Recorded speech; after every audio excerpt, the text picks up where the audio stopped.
What's up, guys? Today I'm creating an unstoppable hybrid to take down the Mortalodon, also known as the Indoraptor 2.0, created by Goji Center.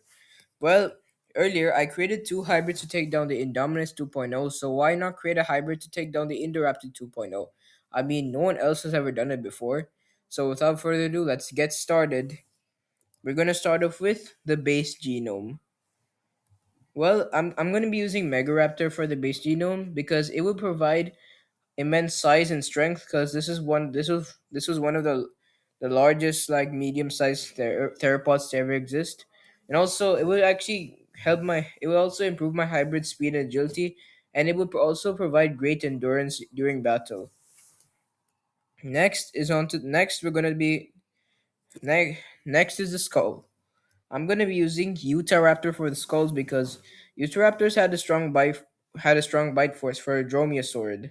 Also had advanced senses and high predatory intelligence. Yes, normally people would use Velociraptor for intelligence, but I'm gonna be using Utahraptor for high predatory intelligence is because Velociraptors were thought to be intelligent because of Jurassic Park, but in reality, were averagely intelligent. The real intelligent one was the Utahraptor or Deinonychus.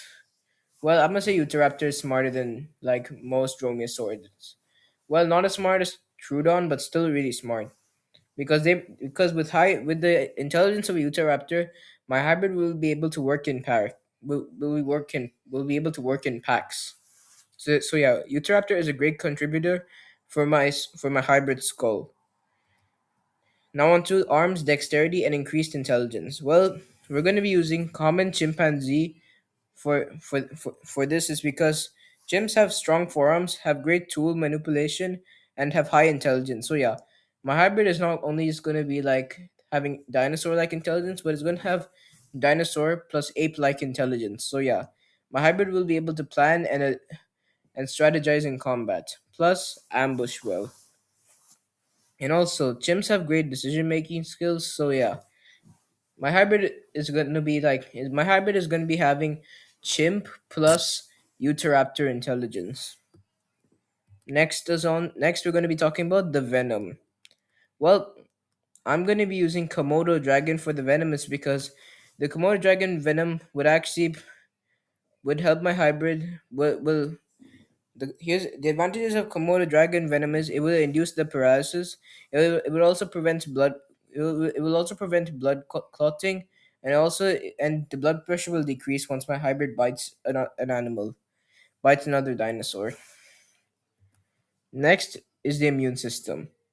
Well, we're going to be using honey badger for the immune system is because honey badger's immune systems have neurotoxin resistance, high pain tolerance, and it would also and would also and also rapid recovery. So yeah, which means my when my hybrid gets bitten by like a venomous animal, it can actually shrug off the bites thanks to the honey badger immune system. Now on to the armor and tail. Well, I'm gonna be using American alligator because for armor it would provide protection, thermoregulation, and structural support. While for the tail, it would provide propulsion through water, and it will also provide defense and hunting. So yeah, basically, my hybrid could use its tail in combat. Now it's time to release the behemoth. Also, by the way, like when I meant, hold on, technically defense, like it won't be able to use the tail in combat. It would just only be able to. It would only be like a warning sign. It would only be like a warning sign.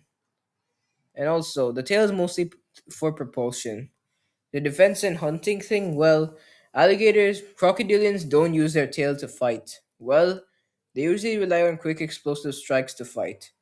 But like my hybrid's base is a dinosaur, not a crocodilian, so it won't be using its tail to like fight like what you see in the movies. Usually dinosaurs like most dinosaurs would rely on their forearms and their jaws when fighting. That's only for like megatheropods, but for like medium-sized dinosaurs, well, that would usually be that would usually be like if it's like smaller like dinosaurs like dromaeosaurs, they would just rely on like high jumps for attacking. Well, yeah. So defense, it would just some like so that my hybrid's tail would be protected, so it won't be target. So there's no weak spots unlike my hybrid, except the underbelly. And also like hunting. Well, it technically depends. Well, for defense, my hybrid could just the tail's only meant for like a warning to like not get too close, but it won't be used in combat because that's not how like crocodiles do it. But wait a second. It could probably be used in combat because technically my hybrid does not have crocodilian intelligence. It has Utahraptor plus chimpanzee intelligence. Well, let's just release the behemoth.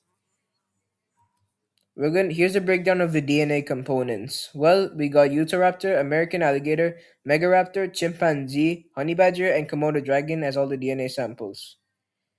Well, here is the hybrid. Its name is Gojiraptor, and here are all the DNA components, and here's the size. Well, it weighs at least 1 ton because that's the average weight of a Megaraptor.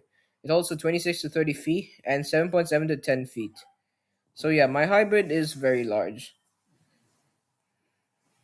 It almost like well, technically, it's it's almost double of the Indoraptor 2.0's weight. I said almost double. Well, technically, well, technically, hold on. It's not almost double. Hold on.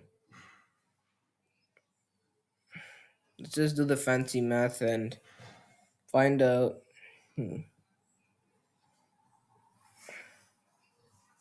Since the Indoraptor 2.0 is 550 kilograms and my hybrid is at least a ton, well,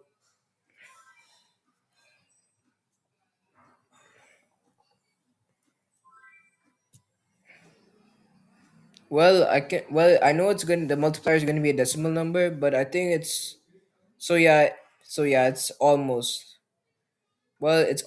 double. It's 1 point something.